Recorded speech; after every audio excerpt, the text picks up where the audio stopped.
ದಾವಣಗೆರೆ ದಕ್ಷಿಣ by ಎಲೆಕ್ಷನ್ನಲ್ಲಿ Congress ಕಡಿಮೆ ಪ್ರಮಾಣದ ಮತ ಅಂತರದಲ್ಲಿ ಗೆಲುವು ಸಾಧಿಸಿದ ಬೆನ್ನಲ್ಲೇ ಮುಸ್ಲಿಂ ಸಮುದಾಯದ ಕೆಲವು ಸಂಘಟನೆಗಳು ಎಚ್ಚೆತ್ತುಕೊಂಡಿವೆ. ಸಮರ್ಥ ಗೆಲುವಿನ ಬೆನ್ನಲ್ಲಿಗೆ ನಡೆಯುತ್ತಿರುವ ಬೆಳವಣಿಗೆಗಳ ಹಿನ್ನೆಲೆಯಲ್ಲಿ ಕಾಂಗ್ರೆಸ್ಗೆ ಕೌಂಟರ್ ನೀಡಲು ಮುಸ್ಲಿಂ ಸಂಘಟನೆಗಳು ನಿರ್ಧಾರ ಮಾಡಿವೆ.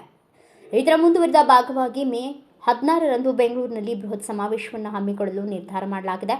ದಾವಣಗೆರೆ ದಕ್ಷಿಣದಲ್ಲಿ ಮುಸ್ಲಿಂ ಬಂಡಾಯದ ನಡುವೆಯೂ ಸಮರ್ಥರಿಗೆ ಗೆಲುವಾಗಲಿದೆ.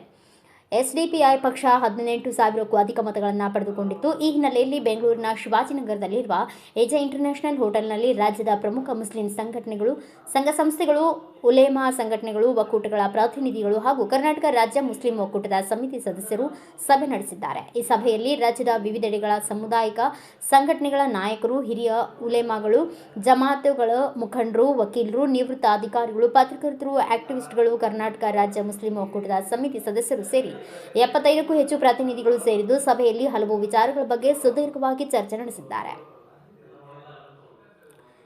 ಕೆಆರ್ಎಂಒ ಅಡ್ ಹಾಕ್ ಸಮಿತಿ ವರದಿ ತಯಾರಿ ತಂಡದ ಸದಸ್ಯರು ಹಾಗೂ ವಿವಿಧ ಕ್ಷೇತ್ರಗಳ ಪರಿಣಿತರು ತಯಾರಿಸಿದ ಕಾಂಗ್ರೆಸ್ ಸರ್ಕಾರದ 3 ವರ್ಷಗಳ ಕಾರ್ಯವೈಖರಿ ಹಾಗೂ ಅತ್ಯಂತ ಪ್ರಮುಖ 10 ವಿಷಯಗಳಲ್ಲಿ ಕಾಂಗ್ರೆಸ್ ಮುಸ್ಲಿಮರಿಗೆ ನೀಡಿದ ಭರವಸೆಗಳು, ಅದರಲ್ಲೂ ಈಡೇರಿದ್ದೆಷ್ಟು, ಈಡೇರದೇ ಇರುವ ಭರವಸೆಗಳು ಎಷ್ಟು, ಕಾಂಗ್ರೆಸ್ ಸರ್ಕಾರದಲ್ಲಿ ಪ್ರಾತಿನಿಧ್ಯದ ವಿಷಯದಲ್ಲಿ ಮುಸ್ಲಿಮರು ಎದುರಿಸಿದ ತಾರತಮ್ಯ ಹಾಗೂ ಈಗ ಸರ್ಕಾರಕ್ಕೆ ನಮ್ಮ ಬೇಡಿಕೆಗಳ ಕುರಿತು ಸಂಪೂರ್ಣ ವರದಿಯನ್ನು ಬುಧವಾರದ ಸಭೆಯಲ್ಲಿ ಮಂಡಿಸಲಾಯಿತು.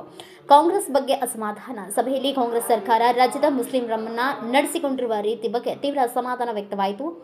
ಸರ್ಕಾರ ಹಾಗೂ ಕಾಂಗ್ರೆಸ್ ಪಕ್ಷ ಮುಸ್ಲಿಮರ ಸಮುದಾಯವನ್ನು ಹೇಗೆ ನಡೆಸಿಕೊಳ್ಳುವುದನ್ನು ಮುಂದುವರಿಸಿದರೆ ಸಮುದಾಯ ತನ್ನ ಆಯ್ಕೆಗಳನ್ನು ಮುಕ್ತವಾಗಿಡಬೇಕು ಎಂಬ ಅಭಿಪ್ರಾಯ ಎಲ್ಲರಿಂದಲೂ ವ್ಯಕ್ತವಾಗಿದೆ. ಮೇ 16ರಂದು ಸಮಾವೇಶ. ಮೇ 16ರಂದು ಶನಿವಾರ ಬೆಂಗಳೂರಿನ ಟೌನ್ ಹಾಲ್ನಲ್ಲಿ ಈ ವರದಿಯನ್ನು ರಾಜ್ಯದ ಮುಸ್ಲಿಂ ಸಂಘಟನೆಗಳು, ಜಮಾತ್ಗಳು, ಸಂಘ ಸಂಸ್ಥೆಗಳು ಹಾಗೂ ಒಕ್ಕೂಟಗಳ ವತಿಯಿಂದ ಬೃಹತ್ ಸಾರ್ವಜನಿಕ ಸಮಾವೇಶದಲ್ಲಿ ಬಿಡುಗಡೆ ಮಾಡುವುದು ಎಂದು ನಿರ್ಧಾರ ತೆಗೆದುಕೊಳ್ಳಲಾಗಿದೆ.